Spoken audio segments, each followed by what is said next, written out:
ভুয়ো ভোটার ধরতে কংগ্রেস আগে থেকেই কাজ শুরু করেছে। আর কংগ্রেসের এই উদ্যোগ দেখে পিছিয়ে না পড়ার জন্য এতদিনে তৃণমূল কাজ শুরু করেছে। এমনই মন্তব্য করে শাসক দলের বিরুদ্ধে তীব্র কটাক্ষ করলেন অধীর চৌধুরী।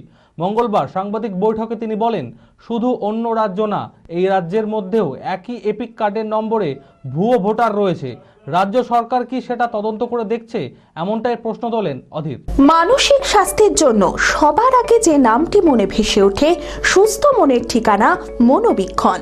যোগাযোগ নাম্বার 7477799516।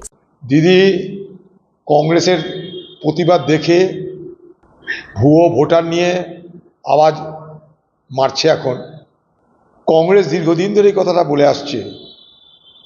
তার জন্য কংগ্রেস দলের কংগ্রেস প্যানেল তৈরি করে ইলেকশন কমিশন এবং ভুয়া ভোটার সংক্রান্ত বিষয়ে কংগ্রেস দল একটা কমিটি তৈরি করে তার ছানবিন করছে।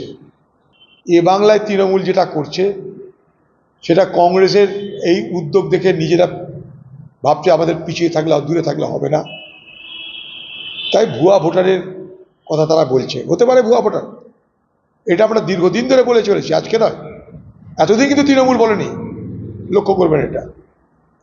আর দ্বিতীয় কথা হচ্ছে যে মনে করুন ভুয়ো ভোটার অন্য রাজ্যে থাকবে, তার কি মানা আছে? শুধু এই রাজ্যে কি ভুয়ো ভোটার একাধিক কাণ্ডে নেই, একটা এপিক কার্ডে? সেটার কি খোঁজ করছে তৃণমূল? তৃণমূল দেখাচ্ছে যে এই রাজ্যের ভোটার অন্য রাজ্যের ভোটার এপিক কার্ড এক, কিন্তু এই নিজের রাজ্যে, তার নিজের রাজ্যে এরকম কত ঘটনা আছে সেটা কি তদন্ত করার চেষ্টা করছে?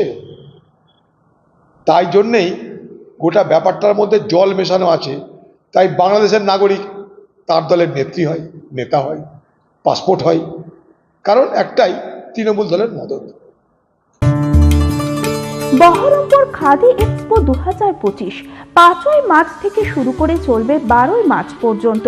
স্থান মুসলিম তীর্থ 20 নম্বর ব্যারাক স্কয়ার, বহরমপুর, মুর্শিদাবাদ।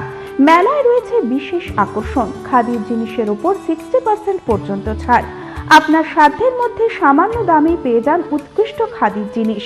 এছাড়াও থাকবে 2000 টাকা ও তার ওপরের কেনাকাটায় বিশেষ উপহার ও গিফট কুপন। আপনাদের সকলকে জানাই সাদর আমন্ত্রণ। আয়োজক খাদি ও গ্রামীণ শিল্প পর্ষদ, মুর্শিদাবাদ।